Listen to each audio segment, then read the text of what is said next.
दोस्तों, आज की कहानी है जिंदगी का हम सफ़र। कहानी पसंद आए तो वीडियो को लाइक एवं सब्सक्राइब जरूर करना।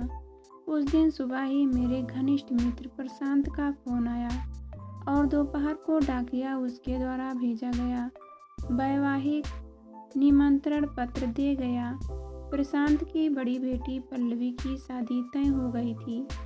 इस समाचार से मुझे बहुत बेहद प्रसन्नता हुई और मैंने प्रशांत को आश्वस्त कर दिया कि 15 दिन बाद होने वाली पल्लवी की शादी में हम पति पत्नी अवश्य शारीक होंगे। बचपन से ही प्रशांत मेरा जिगरी दोस्त रहा है। हमने साथ साथ पढ़ाई पूरी की और लगभग एक ही समय हम दोनों अलग अलग बैंकों में नौकरी में लग गए।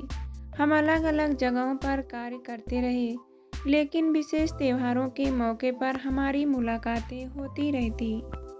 हमारे 2-3 दूसरे मित्र भी थे जिनके साथ छुट्टियों में रोज हमारी बैठकें जमती। हम विभिन्न विषयों पर बातें करते और फिर अंत में पारिवारिक समस्याओं पर विचार विमर्श करने लगते। बढ़ती उम्र के साथ शिक्षा, स्वास्थ्य और बच्चों की शादी जैसे विषयों पर हमारी बातचीत ज़्यादा होती रहती। प्रशांत की दोनों बेटियां MA तक की शिक्षा पूरी कर नौकरी करने लगी थी, जबकि मेरे दोनों बेटे अभी पढ़ रहे थे। हमारे कई सहकर्मी अपनी बेटियों की शादी करके निश्चिंत हो गए थे। प्रशांत की बेटियों की उम्र बढ़ती जा रही थी और उसके रिटायर होने का समय नज़दीक आ रहा था। उसकी बड़ी बेटी पल्लवी की जन्म कुंडली कुछ ऐसी थी कि जिसके कारण उसके लायक सुयोग्य वर नहीं मिल पा रहा था। हमारे खानदान में जन्म कुंडली को कभी महत्व नहीं दिया गया, इसलिए मुझे इसके बारे में कोई जानकारी नहीं थी। एक बार कुछ खास दोस्तों की बैठक में प्रशांत ने बताया था कि पल्लवी मांगलिक है और उसका गण राक्षस है। मेरी जिज्ञासा पर वह बोला, कुंडली के 1, 4, 7, 8 और 12वें स्थान पर मंगल ग्रह रहने पर व्यक्ति मंगली या मांगलिक कहलाता है और कुंडली के आधार पर लोग देव, मनुष्य या राक्षस गुण वाले हो जाते हैं। कुछ अन्य बातों के साथ वर वधू के न्यूनतम 18 गुणों या अंक मिलने चाहिए। जो व्यक्ति मांगलिक नहीं है उसकी शादी यदि मांगलिक से हो जाए तो उसे कष्ट होगा। किसी को मांगलिक बनाने का आधार मुझे विचित्र लगा और लोगों को 3 श्रेणियों में बांटना तो ऐसे ही हुआ जैसे हिंदू समाज को 4 प्रमुख जातियों में विभाजित करना। फिर जो मांगलिक नहीं है उसे अमांगलिक क्यों नहीं कहा जाता? यहाँ मंगल ही अमंगलकारी हो जाता है और कुंडली के अनुसार दुष्क्षत्रिय व्यक्ति देवता और सुसंस्कृति मृदुभाषी कन्या राक्षस हो जा सकती है। मुझे यह सब बड़ा अटपटा सा लग रहा था। प्रशांत की बेटी पल्लवी ने MSc करने के बाद B.Ed किया और एक बड़े स्कूल में शिक्षिका बन गई। उसका रंग रूप अच्छा है, सीधी सरल स्वभाव की है और गृह कार्य में भी उसकी रुचि रहती है। ऐसी सुयोग्य कन्या का पिता समाज के अंधविश्वासों की वजह से पिछले 2-3 वर्ष से परेशान रह रहा था। जन्म कुंडली उसके गले का फंदा बन गई थी। मुझे लगा जिस तरह जाति प्रथा को बहुत से लोग नकारने लगे हैं, उसी प्रकार इस कल्याणकारी जन्म कुंडली को भी निरर्थक और अनावश्यक बना देना चाहिए। प्रशांत फिर कहने लगा, हमारे समाज में पढ़े लिखे लोग भी इतने रूढ़वादी हैं कि बायोडाटा और फोटो बाद में देखते हैं, पहले कुंडली का मिलान करते हैं। कभी मंगली लड़का मिलता है तो दोनों के 18 से कम गुण मिलते हैं। जहां 25-30 गुण मिलते थे वहां गण नहीं मिलते या लड़का मंगली नहीं होता। मैं अब तक 100 से ज़्यादा जगह संपर्क कर चुका हूँ, किंतु कहीं कोई बात नहीं बनी। मैं, अमित और विवेक तीनों उसके हितैषी थे और हमेशा उसके भले की सोचते थे।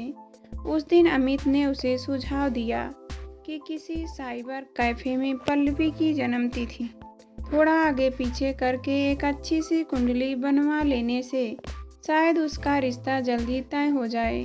प्रशांत तुरंत बोल उठा, मैंने अभी तक कोई गलत काम नहीं किया है।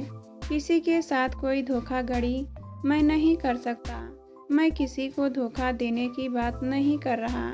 अमित ने उसे समझाना चाहा। किसी का अंधविश्वास दूर करने के लिए अगर एक झूठ का सहारा लेना पड़े तो इसमें बुराई क्या है?